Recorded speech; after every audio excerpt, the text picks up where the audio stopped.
বন্ধুরা, তোমরা সবাই কেমন আছো বন্ধুরা?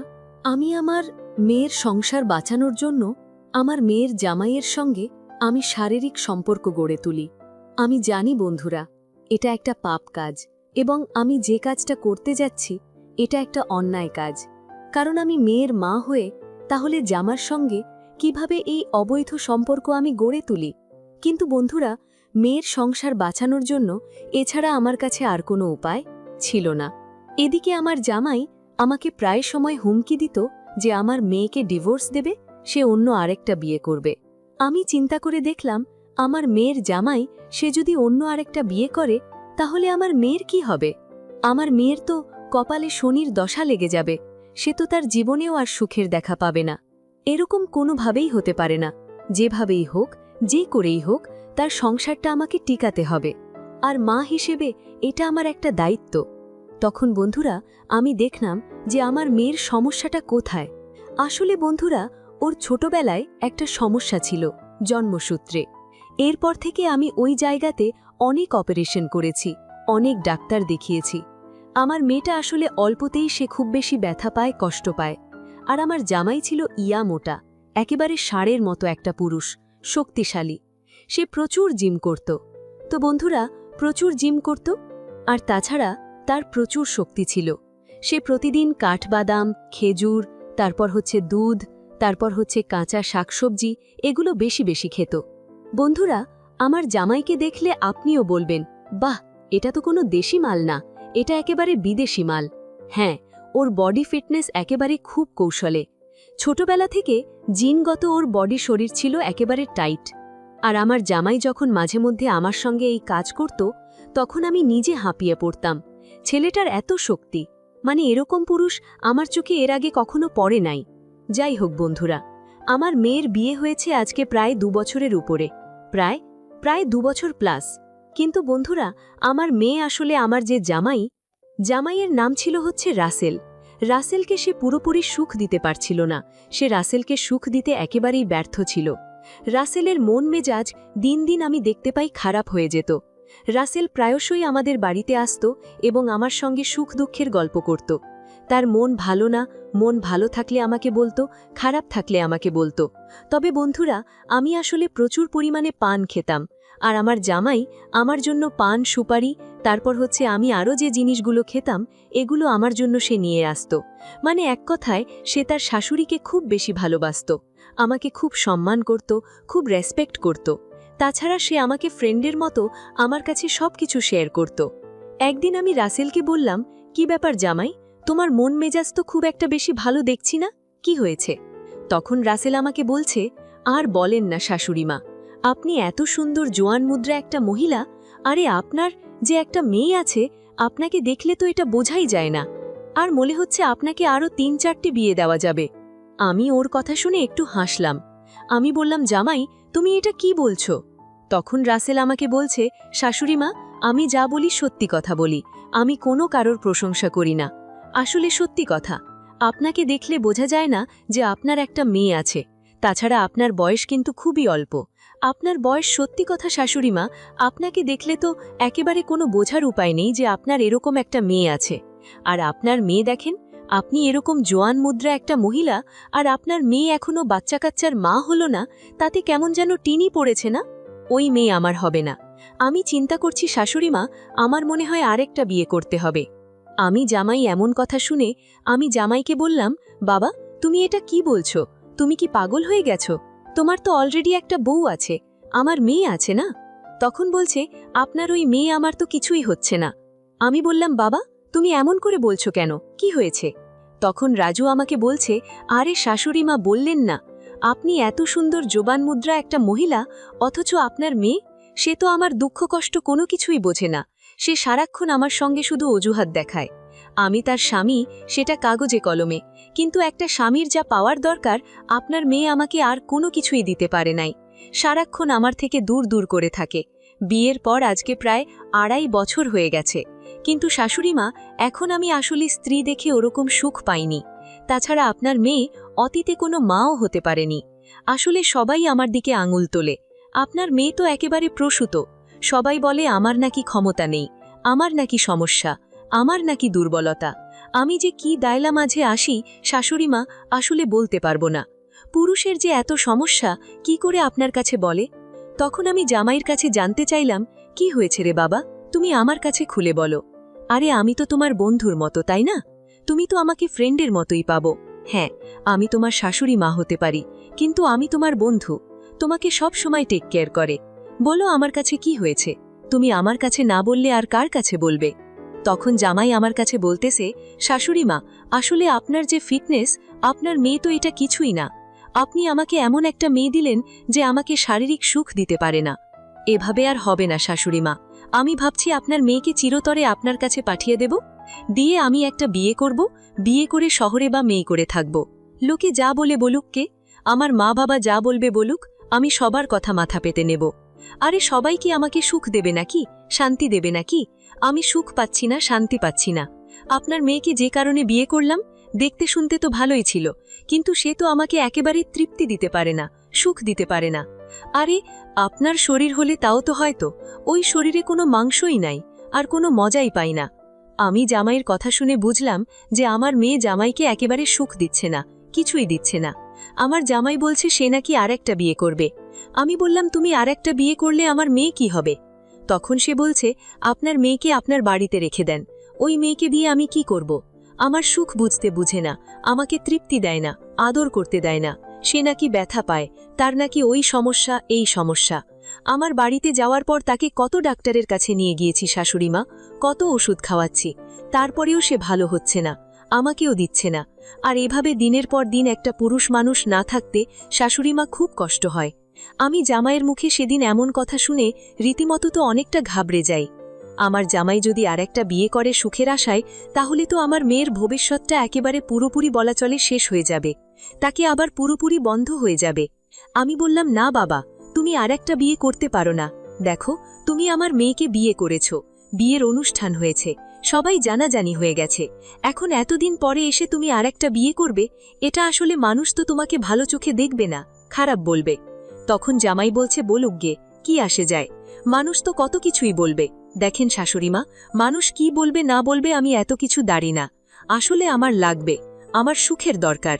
আমার ভিতরটা একেবারে পুরো অশান্ত হয়ে আছে, আগুন জ্বলছে।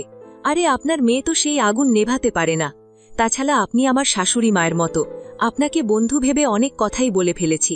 একটা পুরুষ মানুষের আরও অনেক কিছু দরকার, সেগুলো আপনার কাছে বলা যাবে না। আপনার মেয়েকে আপনি জিজ্ঞাসা করে নিন। এই কথা বলে আমার জামাই সেদিন চলে গেল। বন্ধুরা, এরপর থেকেই আমার মনে একটা জিনিস ঘুরপাক খাচ্ছে, আর সেটা হচ্ছে আমার মেয়েটা বুঝি আমার জামাইটাকে সুখ দিতে পারে না, না মনে হয় খুশি করতে পারে না। আসলে এইভাবে তো একটা পুরুষ মানুষ চলতে পারে না। একটা পুরুষ মানুষ প্রচুর পরিশ্রম করবে, দিনে ক্লান্ত থাকবে, আর রাতে সে তার স্ত্রীর কাছ থেকে সুখ পাবে, আদর পাবে, তবে না পুরুষ মানুষের শান্তি মেলে। এখন ঘরের বউ যদি আরাম না দেয়, ঘরের বউ যদি সুখ না দেয়, তাহলে তো সেই পুরুষ মানুষ অন্য নারীর দিকে তার চোখ যাবেই, অন্য নারীকে সে তো বিয়ের কথা বলবেই। আমি আমার মেয়েকে বললাম, আমার মেয়ের নাম ছিল শাপলা, আর আমার নাম ছিল বন্ধুরা মালতী। আমি আমার মেয়েকে ফোন করে বললাম, হ্যাঁ মা, এগুলো কি শুনছি তোর নামে? তখন আমার মেয়ে বলছে, মা কি হয়েছে? আমি বললাম, জামাই তো তোর উপরে অতিষ্ঠ হয়ে আছে, তুই কি জামাইকে সুখ দিস না নাকি? বেচারা তো সুখের জন্য একেবারে পুরো পাগল হয়ে আছে, ক্লান্ত হয়ে আছে। দেখ মা, এভাবে একটা পুরুষ মানুষ চলতে পারে না।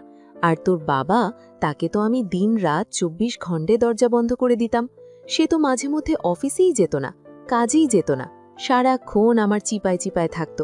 আর তোমার স্বামী সারাক্ষণ আমার কাছে এসে তোর নামে বদনাম বলে, তোর বন্ধুবান্ধবদের কাছে বলে। দেখ, ঘরের কথা বাইরের লোকে জানলে এটা খুব খারাপ বিষয়, ঠিক আছে? তাছাড়া তোর স্বামী আরেকটা বিয়ে করতে চাচ্ছে। তখন আমার মেয়ে বলছে, ওপর থেকে কলে, করুক আরেকটা বিয়ে, করুক, বের করে মজা বুঝুক, আমার কি, আমি বাড়ি ছেড়ে যাচ্ছি না। আর তাছাড়া মা, আপনার জামাইয়ের চাহিদা আমি পারি না, আমার আসলে ব্যথা করে, আমার শরীরে সমস্যা, আমি আসলে মা পারি না। আমার মেয়ের কথা শুনে আমি রীতিমতো অনেকটা অভিমান করলাম, আমি রীতিমতো রাগ করলাম। আমি মেয়েকে একটু জানিয়ে দিয়ে বললাম, এসব কি বলছিস, অলক্ষ্যে কথা। হ্যাঁ, তোর জামাই আরেকটা বিয়ে করবে, আর তুই বলছিস করোগে, কোনো সমস্যা নেই, তুই তো না, তোর সংসারটা মনে হয় এবার যাবে। তারপর বন্ধুরা আমি চিন্তা করে দেখলাম যে আমার জামাই যেটা চায় সেটা যদি আমি তাকে দেই তাহলে তো আর কোনো সমস্যা নেই। হ্যাঁ, তাছাড়া জামাই তো মাঝে মধ্যে আমার এখানে আসে, তাছাড়া আমার বাসার সঙ্গে জামাইয়ের অফিস। তবে আমাকে যদি আমার বাসায় থাকতে বলে, তাকে যদি আমি একটু সুখ দিই, আর জামাই তো আমাকে বলল যে আমি নাকি অনেক সুন্দরী, আমার এখনো অনেক ফিটনেস। হ্যাঁ, আমার মেয়ের নাকি আমার মতো ফিটনেস নাই। তো আমি যদি জামাইকে একটু সুখ দেখি, একটু এত সোহাগ দেই, তাহলে তো আর জামাই অন্য কোনো মেয়েকে বিয়ে করার চেষ্টা করবে না। আর সে যদি অন্য কাউকে বিয়ে করার চেষ্টা না করে, তাহলে তো বন্ধুরা সে আমার মেয়ের সংসার তো অন্তত বেঁচে যাবে। আর মেয়ের মা হিসেবে এটুকু তো আমি করতেই পারি।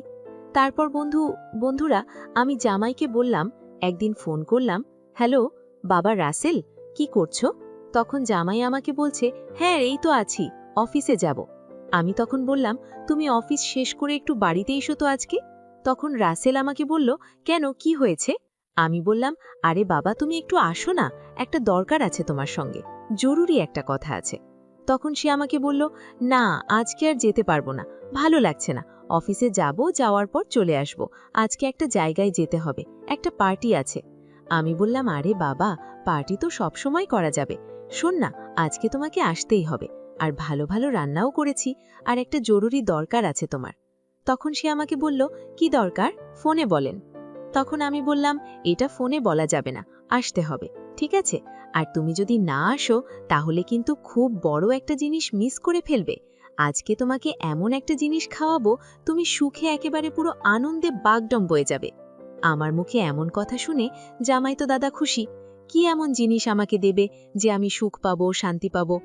আমার জামাই চোখে মুখে আমি দেখলাম তখন হাসি ফুটে উঠল, এবং সে আমাকে বলল, হ্যাঁ শাশুড়ি মা, আমি আসব, তাহলে আজকে আর অফিস যাব না, আমি এখনই চলে আসছি সকালবেলা। তখন আমি বললাম, হ্যাঁ হ্যাঁ হ্যাঁ, এখনই তুমি চলে আসো। তখন বন্ধুরা জামাই সকালবেলায় চলে আসলো আমার কাছে, এসে বলছে, শাশুড়ি মা এত জরুরি তলব দিলেন যে, আপনি তো এর আগে কখনো এত জরুরি তলব দিয়ে আমাকে ডাকেন নাই। হ্যাঁ, কি যেন বলছিলেন আমাকে মোবাইলে? তখন আমি বললাম, এদিকে আসো, আমার মেয়েটা তোমাকে সুখ দিচ্ছে না, এই কথাটা তুমি আমাকে বলবে না আগে তো? এখন জামাই বলছে, আপনি শাশুড়ি মা, আপনাকে বললে কি আর না বললে কি?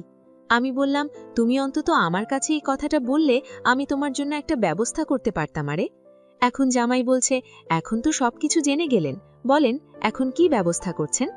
আমি জামাইয়ের চোখে মুখে তখন হতাশা দেখেছি, তার চোখের নিচে আমি কালো দাগ দেখেছি। আমি বুঝতে পারলাম আমার মেয়ের জামাই রাসেল, সে দিনের পর দিন, রাতের পর রাত ওই জিনিসটা না পেয়ে সে টেনশনে তার চোখের নিচে পুরো একদম কালো হয়ে গেছে। সে খুব টেনশন করে। আমার জামাই কখনোই সিগারেট খেত না, কিন্তু ইদানিং সে আমার সামনেই সিগারেট খাচ্ছে। আমি তার শাশুড়ি মা, অথচ তার কোনো খেয়ালই নেই। আমাকে যে সম্মানটুকু দেওয়ার কথা, রেসপেক্ট করার কথা, সে আমাকে সেই সম্মানটুকু এখন আর করছে না, সে একটুকুও এখন আর আমাকে দেখাচ্ছেন না। আমি জামাইকে বললাম, আজকাল শাশুড়ি মার সামনেই সিগারেট খাচ্ছ? বাহ, ভালো তো, এটা খুবই ভালো। তখন সে আমাকে বলল, আর শাশুড়ি মা, আপনার মেয়েকে যখন ডিভোর্স দিয়ে দেব তখন তো আপনি আমার শাশুড়ি মা থাকবেন না। তখন আমি বললাম, আচ্ছা জামাই, তোমার কাছে আমাকে কেমন লাগে? জামাই তখন বলল, শাশুড়ি মা, আপনিও না কি যে মজা করেন, আপনি তো সুন্দরীর চাইতেও সুন্দরী। আপনার গোলুমুলু ঢাল, ঠোঁট, নাক, চোখ সবকিছুই তো অনেক সুন্দর। আমি বললাম, তাই নাকি? হ্যাঁ, তা তুমি তো আমাকে কখনো এভাবে দেখোই না। এই জামাই, তোমার শ্বশুর যে বিদেশে থাকে, তোমার কি সে খেয়াল আছে? আমার মতো এরকম ঠোসা একটা পড়া একটা জিনিস দিনের পর দিন যে এভাবে একা একা আছি, তোমার কি সে খেয়াল আছে? একটুবারও তো শাশুড়ির কোনো খেয়াল নেই, খবর নেই, নাই শাশুড়ি কেমন আছে, কোন কোথায় আছে, কোনো কিচ্ছু তখন জানতে চাও নাই। খুব তো বরাবর আলাপ করো। আমার মেয়ের জামাই আমার মুখে এমন কথা শুনে আমি দেখছি সে তো খুব খুশি হচ্ছে। সে আমাকে বলছে, আপনি এবার কেমন শাশুড়ি, আমাকে তো কখনো আপনার ধারে কাছে যাওয়ার সুযোগই দেন নাই। আরে আমি তো অনেকবারই চেয়েছে। আমি বললাম, তাই বুঝে? আচ্ছা আচ্ছা জামাই, তুমি যদি আমাকে পাও, হ্যাঁ, তাহলে কি করবে? তখন জামাই বলছে, আপনাকে মন মতো একদম ভরে আদর করব আমার কোলে নিয়ে। আমি বললাম, তাই বুঝি, তা আমাকে সামলাতে পারবে? তখন জামাই আমাকে বলছে, আপনার আমার খেলা সম্পর্কে কোনো ধারণা নাই। হ্যাঁ, আপনাকে সামলাতে পারবো না, আপনার মতো 50 জনকে সামলাতে পারবো। আমি বললাম, আচ্ছা হ্যাঁ, তো পাওয়ার, তোমার আমার মতো 50 জনকে তুমি সামলাতে পারবে, সেটা এক্ষুনি প্রমাণ হয়ে যাবে। আগে আমাকে তুমি সামলে দেখাও, তারপর না হয় দেখি আমার মতো 5 জনকে কিভাবে সামলাও। জামাই তো এই কথা শুনে তার মুখে একেবারে পুরো লাড্ডু ফুটে উঠল। জামাই তখন বলল, শাশুড়ি মা সত্যি? আমি বললাম, হ্যাঁ রে বাবা, হ্যাঁ, একেবারে সত্যি বলছে। তখন জামাই আমাকে বলছে, শাশুড়ি মা, আপনার সঙ্গে এটা তো আমার ভেবেই অনেক বেশি আনন্দ পাচ্ছি, আমার তো খুব ভালো লাগছে। আপনি সত্যিই তো দেবেন নাকি মজা করছেন? আমি বললাম, এটা কি মজা করার জিনিস? এখনই আমি তোমাকে দেব। তা শোনো বাবা, আমি তোমাকে একটা শর্ত দিতে পারি, তার আগে তোমাকে আগে কথা দিতে হবে। জামাই রাসেল তখন বলল, কি কথা শাশুড়ি মা, আপনি বলুন না, আমি আপনার সব শর্তে রাজি। আমি বললাম, আমি তোমাকে এখন প্রতিদিন সুখ দেব, তুমি আমার এখানেই থাকবে, আমার এখানেই থেকে এখন থেকে তুমি অফিস করবে। তখন জামাই এই কথা শুনে বলল, এ তো ভালো খবর, আরে আপনার হাতের রান্না যে এত স্বাদ, আমি তো এখানেই থাকতে চাই, কিন্তু আপনার কষ্ট হবে বলে আমি এখানে থাকি না। ঠিক আছে, আপনি যেহেতু নিজের মুখেই বললেন, তাহলে আমি এখন এখান থেকেই অফিস করব, ওই বাড়িতে আমি আর যাচ্ছি না। তখন আমি বললাম, যাক শোনো জামাই, তুমি আরেকটা বিয়ে করতে পারবে না, আর আমার মেয়েকে আজকের পর থেকে ডিভোর্স দেওয়ার কথা তুমি মুখে আনতে পারবে না। দেখো, আমার মেয়েটা একটু অসুস্থ, বাচ্চা মানুষ, ওর কিন্তু এখনো বয়স হয় নাই, ওর বয়স হওয়ার আগেই ওর বিয়ে হয়ে গেছে। আমি আসলে তোমার মা বাবার রিকোয়েস্টে ওকে বিয়েটা দিয়েছি, ছোট মানুষ, আস্তে আস্তে বয়স হয়ে গেলে তখন সবকিছু ঠিক হয়ে যাবে, তো তখন হয়তো সে তোমাকে সুখ দিতে পারবে, আর ততদিনে তুমি তোমার শাশুড়ির সঙ্গে মজা লুটে নাও। আসুন জামাই, শুধু তুমি একটা মজা পেলে চলবে না, কিন্তু আমি যদি মজা না পাই, আমি যদি তৃপ্তি না পাই, তাহলে কিন্তু দেব না। তুমি যদি আমাকে স্যাটিসফাইড না করতে পারো, তাহলে কিন্তু জামাই হু বলে দিলাম, হবে না কিন্তু। জামাই তখন আমাকে বলল, শাশুড়ি মা, আমি আপনাকে চরম সুখ দেব, আপনাকে এক অন্য জগতে নিয়ে যাব। আমি বললাম, হ্যাঁ দেখেছো, তোমাদের ছেলেদেরকে তোমরা শুধু বড় বড় ডায়লগ মারতে পারো, কাজের বেলায় একদমই কাজ করতে পারো না। আচ্ছা আসো, দেখি কেমন এমন কাজ করতে পারো। তারপর বন্ধুরা, আমি আমার মেয়ের জামাই রাসেলকে রুমের দিকে নিয়ে গেলাম, তারপর আমি দরজাটা বন্ধ করে দিলাম। এখন সকাল প্রায় 9টা বাজে, আমি অলরেডি ঘুম থেকে উঠে গোসল করেছি, নাস্তা করেছি। এদিকে রাসেল, তাকে আমি নাস্তা করিয়েছি। যাক, বেচারা এতদিনেই একটা জিনিসের জন্য খুব মুখিয়েছিল, আসলে আমার মেয়ে, ও তাকে সুখ দিতে পারছে না। আর একটা পুরুষ মানুষ, সে আসলে হাজারটা কষ্ট বুকে নিতে রাজি, কিন্তু সে আসলে নারীর ভালোবাসা ছাড়া, নারীর সুখ ছাড়া সে থাকতে পারে না। কারণ বন্ধুরা, আমার স্বামী সে বিদেশে থাকে, আমি বুঝি এই মানুষটা কত কষ্টে আছে। সে আমাকে প্রায় সময় ভিডিও কল দেয়, দিয়ে অনেক কিছু দেখতে চায় এবং তার কষ্টের কথা আমাকে বলে। আমাকে ছাড়া থাকতে নাকি তার খুব কষ্ট হয়, সে পারে না, তারপরেও মেনে নিতে হয়। প্রবাসীদের অনেক কষ্ট, বলছে সন্তানাদি ছেড়ে কত দূরে আছে। যাই হোক, তখন আমার এমন কথা শুনে আমার মেয়ের জামাই তো বিশাল খুশি। তখন সে আমাকে বলছে, শাশুড়ি মা জানেন, আপনাকে খেতে পাওয়াটা এটা ছিল আমার জীবনের সবচাইতে একটা স্বপ্ন। আমি প্রায় সময় আপনার কাছে আসতাম, এসে আমি আপনার অনেক প্রশংসা করতাম। আসলে আপনার মেয়েকে যখন আমি বিয়ে করি, আপনার শাপলাকে বিয়ে করার আগে থেকেই আমার খুব বেশি পছন্দ ছিল আপনাকে, তখন থেকেই আমি আপনার দিকে নজর ছিল, কিন্তু আপনি আমার শাশুড়ি মা হন বলে আপনাকে কখনো কোনো কিছু বয়ে বলতে পারি নাই, যদি আপনি অভিমান করেন। আমি তখন বললাম, এখন থেকে আর কোনো সমস্যা নেই, এখন থেকে তুমি আমাকে জানবাবু, কলেজ সোনা বলে ডাকবে, ঠিক আছে? তারপর বন্ধুরা, আমার মেয়ের জামাই রাসেল আমাকে সে প্রচুর পরিমাণে ভালোবাসা দিল এবং সে কাছে টেনে নিল।